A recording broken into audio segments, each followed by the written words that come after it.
age 16, Mandy Salas was a nationally ranked soccer player looking forward to college and a life full of success and possibility. Then a tragic car accident sent all of those plans into limbo.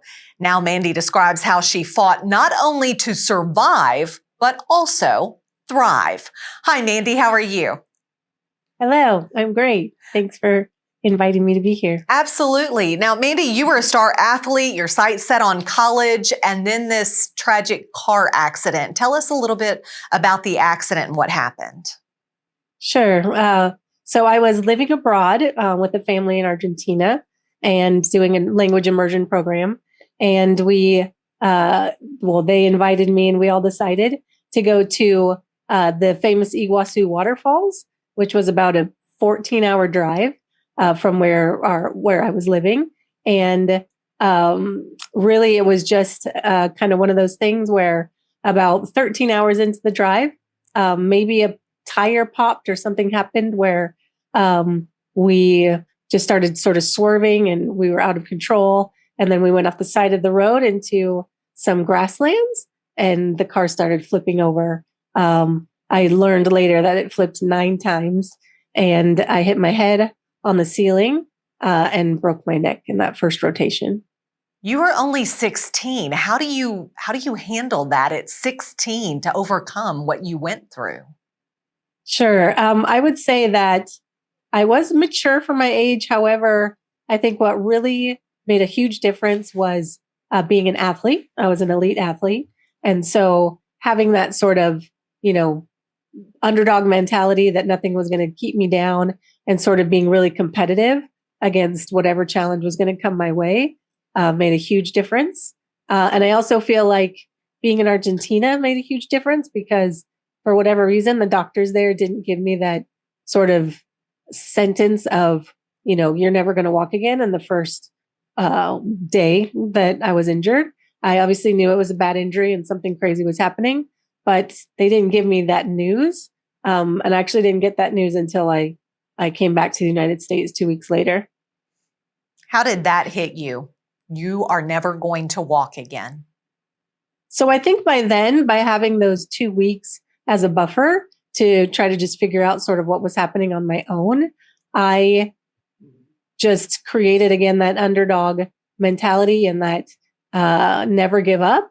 And I was going to prove them wrong. So I thought that I was going to use all of that mental energy and all of that that will to get my body to move again. And so that really sort of protected me for a few more years until I had put everything into moving my body again and it didn't actually work.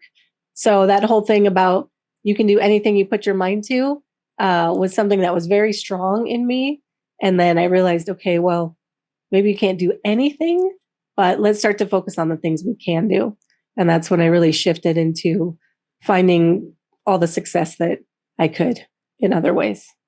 So after the accident, you went back to high school, you did a whole lot of things. Talk about those things, what you could do and what you did do. Yes. So I went back and graduated with my class. I was in the hospital for about 8 months. So I wasn't sure if I was going to make it, but I made it. And that was the first really big milestone and triumph that made me feel like I could start doing more. And then I went to Stanford University, graduated from there. And then after that, I really wanted to work in television.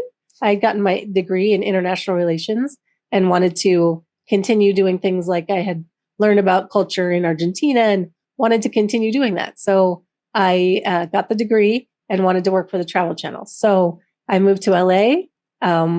Luckily, fell into meeting a perfect person that was working for the Travel Channel that brought me on. And it kind of went from there for about 15 years. Wow, just incredible. And I imagine that you face situations where your ability to do any of these things has been questioned and even doubted. But how have you overcome that? I know you say you've got this attitude, but there's got to be something else or someone else who's inspired you.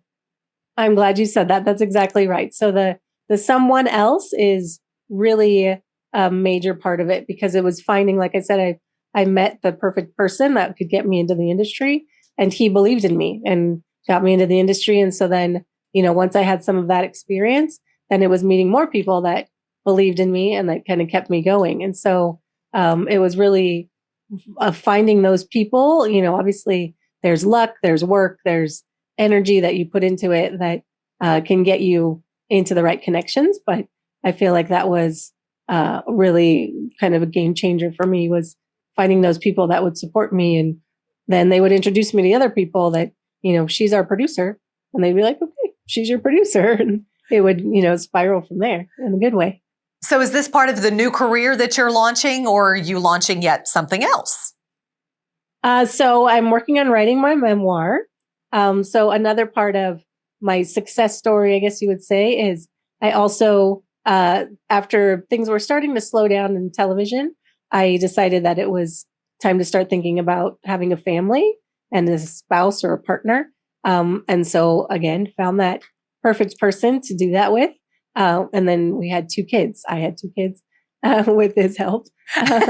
But basically, having that be sort of my third career in a way after college, and then producing, and then now I'm raising kids. But then really after, I recently hit the 30-year mark after my accident, and felt like, it seems like there's so many of these kind of stories and so much to tell of things that I've been able to do where a lot of people don't expect me to say that I have done. And so it's time to start putting it down on paper and also start working on a speaking career. So what do you recommend for anyone watching right now who is maybe sitting there going, I can't do this? It's all a mindset thing. Honestly, we torture ourselves with telling ourselves we can't do those things, but it's really just controlling what you can control, which is your reaction to things that are happening to you. So obviously, my trauma was big. It doesn't mean that it's bigger than anybody else's. We all have trauma. Human life is a little rough sometimes, but it's how we can approach that trauma and how we can handle it and say, you know what? I'm going to control what I can control, which is my reaction to that. And that's going to be to do what I need to do to find some success, even if it's somewhere else or some other way to do it. There's always a way. So you mentioned your speaking career. So what do you want people to take away from you speaking to them? So again, I feel like over the years when I've told people things that I've done, they're shocked. And I feel like it doesn't really need to be that way. And it's not just me. I feel like there's so many other people in similar situations to me that have done so much. And so it's, kind of changing that narrative to where, with that power of the mind, you can do so much. And that's in everybody. So that's not, again, my trauma was big. It doesn't need to be something, as catastrophic as that. But, you can always kind of recover from things. And that's kind of the message that I want to share in my speaking, that one, the disabled community still has so much power and things that we accomplish, but then also that power is in everybody. But you still have the ability to do and give so much, and that's what you are doing. How can folks get in touch with you if they want more information on you speaking to their group? So I recently launched a website, and that's just mandysalas.com. And then I'm also on Instagram and Facebook. Instagram is probably easiest. And that's just the letters Mandy Salas. Mandy, thanks so much for sharing your story today. We really appreciate it and wish you the best of luck in your next career. Thank you. And we'll be right back. Stay tuned.